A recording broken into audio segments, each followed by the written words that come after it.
Welcome back to the Fulton County Gospel News Podcast. My name is Barry Odell, and I am your host. Fulton County Gospel News is a bi-monthly publication of the Church of Christ in Mammoth Spring, Arkansas. If you'd like to learn more about that paper, just visit our website, mammothspringchurchofchrist.com, and you can find all the necessary information there. Paper is always free of charge. You can get it through your email as a PDF, or you can receive it in the United States Postal Service. Let us know what we can do for you. We also have a presence on Facebook. We have the Fulton County Gospel News Podcast, which is a public Facebook page. You can like and follow that. We also have the Church of Christ at Mammoth Spring Facebook page. That is a public page, and you can like and follow that. Also, if you have not followed us yet on Podbean, you can do that, and each time a new episode comes out, you can get a notification, and you can also interact with each individual episode. So today I'm going to share a short article with you, and this particular article comes from the September 1974 edition of the paper, and I don't know who the article was written by.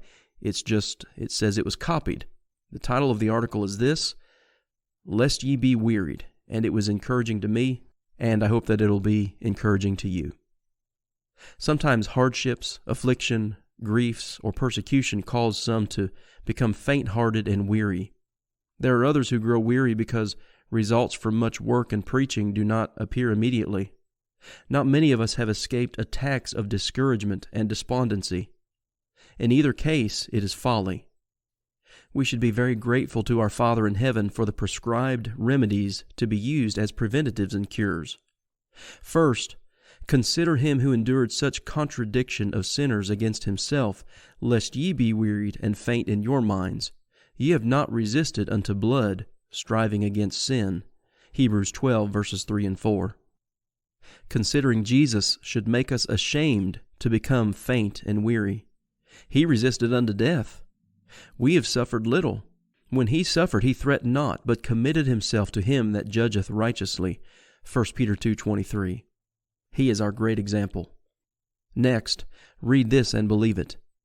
We know that all things work together for good to them that love God, to them who are called according to his purpose.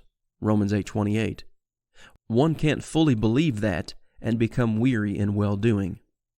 Next, read and believe that the trial of our faith is much more precious than that of gold that perishes. 1 Peter 1:7 and James 1:2 and 3. Then, remember that Paul, who suffered much affliction and persecution, said, "Let us not be weary in well-doing, for in due season we shall reap, if we faint not." Galatians 6:9. Brother, sister, is your heart heavy? It may be, but it isn't as heavy as the cross that Jesus bore. Are you persecuted? If so, remember that no nails have been driven through your hands and feet, and you have worn no crown of thorns. Does your teaching fall on deaf ears? Remember that Jesus saw men turn away, and that Paul heard opposers mock. Some obeyed not. One soul is worth all the effort. So again, I know this is a very short episode, that's a very short article, but I think it is very powerful, and I think it should be very encouraging to us all. I think particularly in our historical context with everything that we've had to deal with over the last 2 years, and the struggles that we've faced physically, and I would say spiritually and emotionally because of the virus, we've been through a lot. We've had to deal with a lot of misinformation, we've had to deal with a lot of politics, we've had to deal with a lot of discouragement, but here's what it comes down to. Let us not grow weary in well-doing, for in due season we shall reap if we faint not. Don't give up, don't give in, don't quit serving the Lord. Worship him faithfully, serve him faithfully every day. I appreciate you tuning in to this episode of the Fulton County Gospel News Podcast. Again, if you'd like to learn more about our paper, visit our website, mammothspringchurchofchrist.com. And thanks for listening. And if you have not yet subscribed to our Podbean channel, I would encourage you to do that. You can share this content on social media and help us get God's Word out to as many people as is possible. So thanks again for listening today to the Fulton County Gospel News Podcast, and I will catch you on the next episode.